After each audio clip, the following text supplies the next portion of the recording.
નમસ્કાર મિત્રો, આજની નવી વાર્તામાં તમારા બધા મિત્રોનું સ્વાગત છે। મિત્રો, આ વાર્તામાં જે વિશાળી છે એવી સાળી બધાને મળવી જોઈએ તો ખૂબ જ મજા આવે। મારું નામ કાજલ છે। મારી મોટી બહેન સોનલના લગ્નને 4 વર્ષ થઈ ગયા હતા।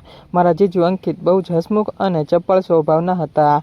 તેમની અને મારી વચ્ચેની વાતો એવી રહેતી હતી કે ઘરના લોકો ઘણીવાર હસતા હતા અને હસતા હસતા કહેતા હતા કે તમારી બંનેની વાતો તો બહુ જ આગળ નીકળી જાય છે। ક્યારેક ધ્યાન રાખજો, લોકો ખોટું ન સમજી લે। પણ હકીકતમાં બધું નિર્દોષ મજાકમાં જ હતું। એક રવિવારે જીજુ અને બહેન અમારા ઘરે આવ્યા હતા। સવારનું વાતાવરણ હળવું હતું અને ખુશનુમા હતું। હું હોલમાં બેઠી હતી। જીજુ અંદર આવ્યા અને મને જોઈને આંખો ચમકાવીને બોલ્યા હતા, કાજલ, આજે તો તું બહુ જ સજ્જ થઈને બેઠી છે, એટલે કે સુંદર લાગે છે। અને શું ખાસ પ્લાન છે આજે? મેં તરત સ્મિત સાથે જવાબ આપ્યો હતો, ખાસ પ્લાન તો ત્યારે જ બને જ્યારે ખાસ લોકો અચાનક જ આવી જાય ખબર વગરના। પાછળથી બહેન બોલી હતી, હા હા, હવે તો વાતું શરૂ થતાં જ વાતુંનું લેવલ બદલાઈ ગયું। જીજુ હસીને પણ બોલ્યા હતા, હું તો સીધી જ વાત કરું છું, મેં ક્યાં કાંઈ અવળી વાત કરી છે? હવે તેમાં લેવલ લોકો જ ઉમેરે છે, એમાં અમે શું કરીએ? બધા હસી પડ્યા। થોડીવાર પછી અંકિતે કહ્યું હતું, કાજલ, આજે મારી સાથે બજારમાં ચાલ। તારી પસંદગી વગર તો મને કંઈ પણ લેવાનું અઘરું લાગે છે, અને જો તું સાથે હોય તો ખૂબ જ આનંદ આવે છે ને મજા આવે છે।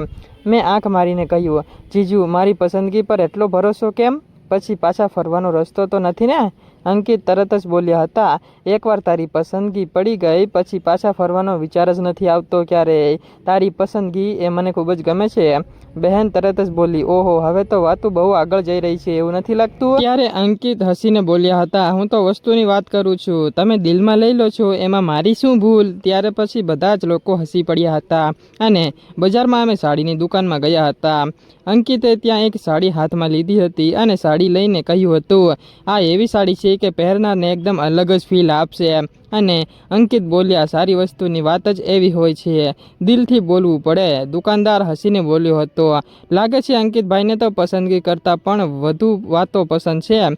બહેન બોલી હતી, હા, અને કાજલ સાથે આવે એટલે તો વાતો ડબલ થઈ જાય અને બંને પાગલ થઈ જાય એકાબીજીમાં। અંકિત મારી સામે જોઈને બોલ્યા, કાજલ સાથે તો સમય પણ લાંબો લાગે છે, એટલે કે સમય જતાં પણ ખબર નથી પડતી। એક જ સારી વાત છે, મેં તરત કહ્યું, જીજુ, સમય લાંબો લાગે છે એ સારી વાત છે કે ખતરાની?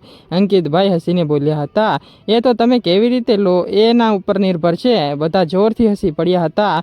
પછી ફરી અંકિતે બ્લાઉઝ પીસ બતાવ્યો અને કહ્યું હતું, આ તો એકદમ પરફેક્ટ છે અને દેખાવ પણ સરસ અને ફિટ પણ સરસ પડશે।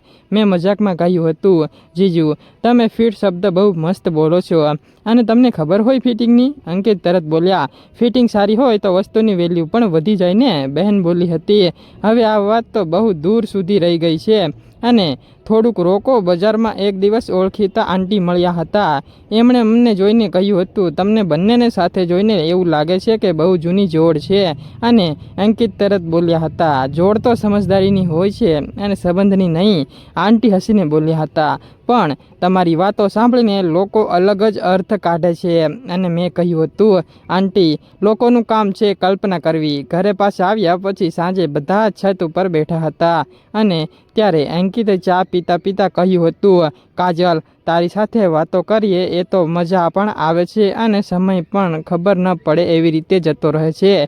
મેં આંખ મારીને કહ્યું હતું, જીજુ, તમે તો બહુ ડેન્જરસ કોમ્પ્લિમેન્ટ આપો છો, અને ખરેખર કહું તો તમે ખૂબ જ હેન્ડસમ છો। અંકિત બોલ્યા, કોમ્પ્લિમેન્ટ ડેન્જરસ નથી હોતી, લોકોની સમજ ડેન્જરસ હોય છે। ત્યારે બહેન તરત બોલી હતી, હવે તો તમે બંને મને જ ગૂંચવી નાખશો। મમ્મી હસીને બોલ્યા હતા, તમારી બંનેની વાતો સાંભળીને ઘર જીવતું લાગે છે અને મને આનંદ આવ્યા કરે છે।